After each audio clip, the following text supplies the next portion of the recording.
অল্প উপকরণে মজাদার একটি সবজি তৈরি করে নিলাম। চলুন দেখে নিই রেসিপিটা। এটি খেতে ভীষণ মজা। প্রথমে আমি তেল দিয়ে দিয়েছি। তেলটা হালকা গরম আসলে একটি তেজপাতা ভেঙে দিয়েছি।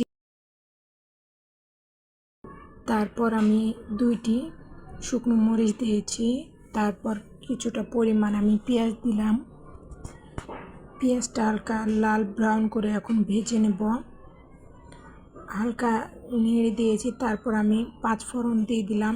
5 ফোড়নটা আমি বেশি পছন্দ করি, এই জন্য হালকা একটু বেশি দিয়েছি। তারপর লাল ব্রাউন হয়ে আসলে আমি সবজিগুলো হলুদ দিয়ে সিদ্ধ করে রেখেছিলাম সেগুলো দিয়ে দিলাম। আর কোনো বাড়তি কোনো মশলা অ্যাড করিনি। আর এখন স্বাদ মতো লবণ অ্যাড করব। কিছুক্ষণ পর আমি আলতোভাবে একটু নেড়ে দিচ্ছি। কিছুক্ষণ নেড়ে দেওয়ার পর আমি এখন স্বাদ মতো লবণ অ্যাড করব। তাহলে আমার সবজি তৈরি। মাশাআল্লাহ, অনেক মজা হয়েছিল। এভাবে আপনারা অল্প মশলায় বাসায় ট্রাই করবেন। কমেন্টে অবশ্যই জানাবেন। আল্লাহ হাফেজ।